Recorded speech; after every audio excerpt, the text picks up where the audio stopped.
Okay, so with my recording, I've noticed that I did not have a proper introduction, so I wanted to do some last minute adding additions before I actually get the video started proper. So, hello, Neko here.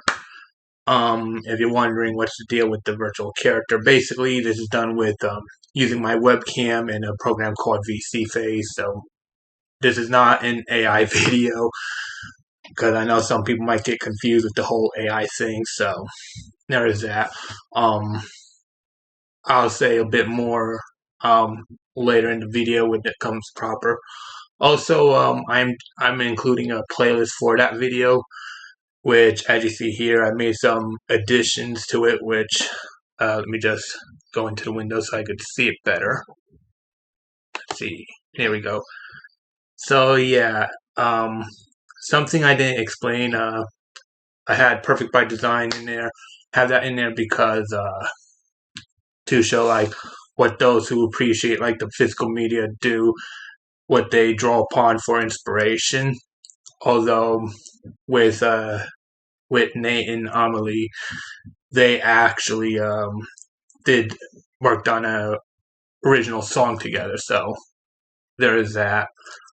Um, I included the a song from the Fire Emblem Three Houses soundtrack because I made a point in saying that how there's visual medias with interesting soundtracks, but those soundtracks don't get albums. And from what I see, none of the Fire Emblem games have their soundtracks on an album, which may not seem like something to that's worth listening to, but I chose at least one song that some people may find interesting. And at the very bottom of my playlist, because I made mention about what happened to Nickelback, I included a video with that in my playlist as well. So there is that. Um, and if you're not familiar with the first five songs on the soundtrack on this playlist here, I asked that. Well, the first five music, I should say, but whatever semantics. I would say to give at least a 90-second listen on each of the five songs, so you can get a better idea of what I'm trying to talk about. I know I picked songs with lengthy intros, but I just think that that would be more fitting. So please go back into OBS, stop record, and the video will start proper. Hello and welcome, Neko here, and I'm going to be doing a response to Carl King, who did a video called Music is Not a Visual Art. Now, this is something that what he says in his video is something that I both agree with and disagree with, which may sound odd, but that's the point of me doing this video. And I know some people who are going to come into this is like, what is the deal with this digital virtual anime character in the corner talking? Yeah, a lot of people do this sort of thing. VTubers, they're called. So in order to give a better idea of what I'm talking about, I'm basically doing my videos this way. I also am going to include a playlist in the comments below, which of course what you can see basically behind me on the side there, with references to the songs I'm going to be making mention of that I feel is related to the conversation, as well as videos from someone named Tentacruel, who basically also says some things that I think are relevant. As for the songs in question, they would be One Winged Angel, Perfect by Design, Tomorrow Comes Today, and 666 PM. Wait, am I reading that right? Whatever. Anyways, without further ado, here we go with the video presentation.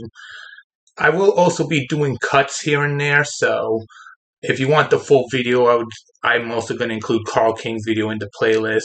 But yeah, I'm going to cut out, and I'm going to try to avoid stopping as much as possible because there are going to be points where I'm going to end up repeating myself, so I don't do that. Now, that's enough of this ridiculously long intro. Let's begin. You might not agree with me about this, but I have something to say about music, and that is music is not a visual art. And that I agree with. Music is an audio art, and it can complement visual arts. But of course, there's a lot more to that, so here we go. Because unlike painting or sculpture, we can't see it. But here are some things that we can see, and we trick ourselves into believing that they are music. People dressing in wild costumes. Well, those are visuals, and it's okay if you like visuals, but they're not music. Well, that is pretty obvious, but I understand why he goes into this point.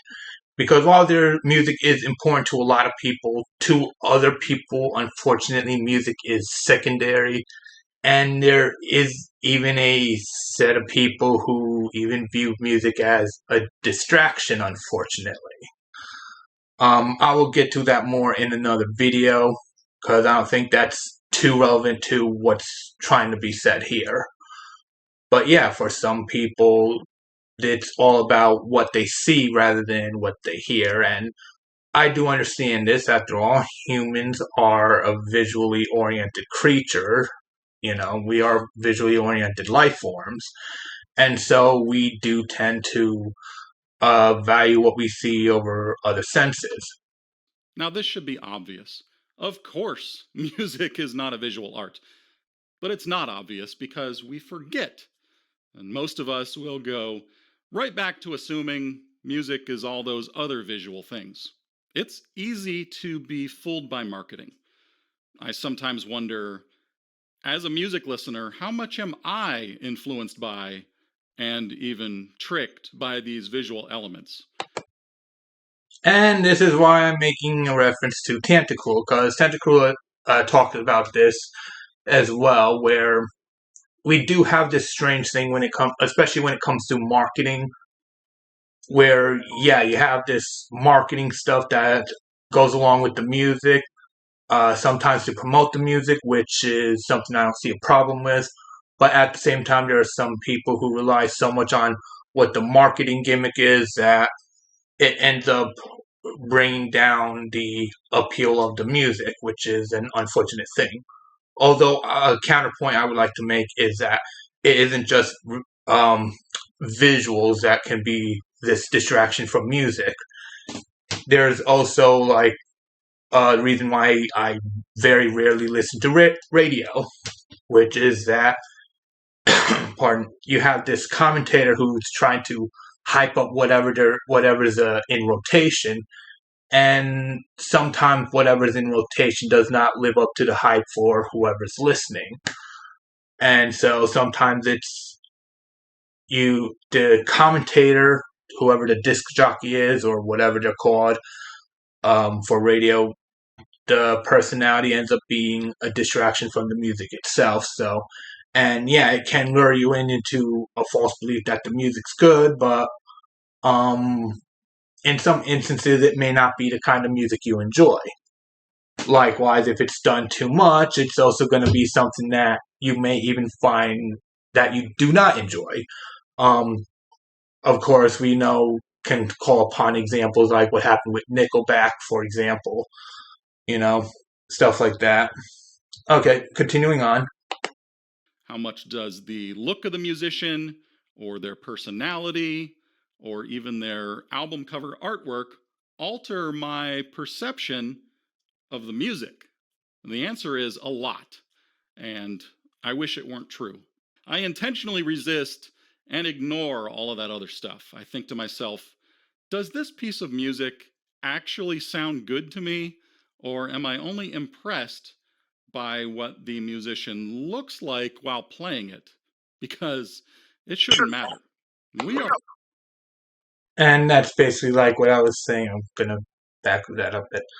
But yeah, that does go back to what I said about like not just the visuals and the marketing gimmicks, but also, like I said, the presenter, like what you hear on radio, sometimes even talking over the song, that can be distracting, which is also why a lot of times you're better off with an CD, MP3, record, or whatever other means you have for listening to music. I believe visuals are far more often than not a distraction from the sounds. So in my mind, I do my best to put visual entertainment over here and the music over there. Now, why does this matter, Carl? Why be such a snob or a fundamentalist about the meaning of the word music? What if we had events where Stephen King went up on a stage and sat at a typewriter and clacked away, as loud music blasted from speakers and colors flashed on massive screens, and for some reason, we still called it writing?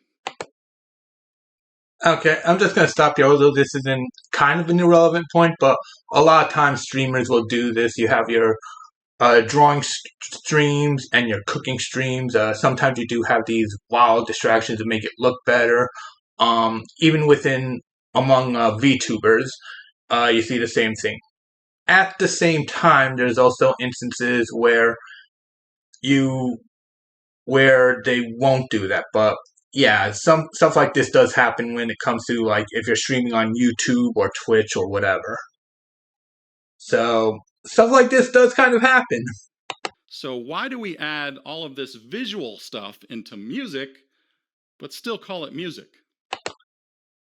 Okay, just a point here. Yeah, like I said, there are those who value the visual over the audio, and so for those people, yeah, they do that, and I would agree that is wrong, but at the same time, there are still those of us who go into it with a strong appreciation for the craft and the expression that happens when it comes to music. So, yeah, there are those of us who don't really care about the music, and then there's those of us who actually do care about the music. Well, maybe because the truth is that music isn't good enough on its own. And that I also strongly disagree with, but it does come back to my point, Depends on the audience. You have some who actually will care about the audio, and then you have those who don't. So it really does come down to the audience. Different communities have different things they value, which can be seen when it comes to anyone who listens to the four music that I made reference to, Because you and I live in a visual world, and sight is our most powerful sense. So unless you close your eyes at a concert, there will be visuals. You're going to look at whatever is moving or whatever seems to be making the sounds. And musicians don't have much choice but to be visual. If you're a musician, and even if you don't care about visuals, people are going to watch you. So that brings up the basic question about your costume. What should you wear when playing music for people?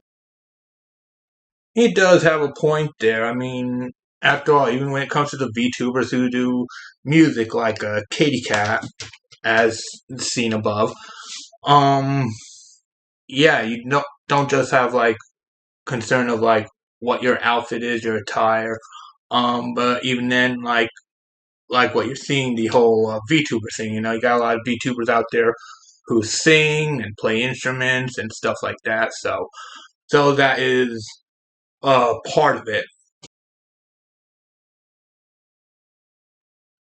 Button-up shirt and pants, or maybe the opposite extreme. You could wear a horror mask and a clown suit like early Mr. Bungle. Or what if you use your visual appearance to help communicate the music? Aha! Maybe that's the answer. Visuals could support the music. So this is an interesting point.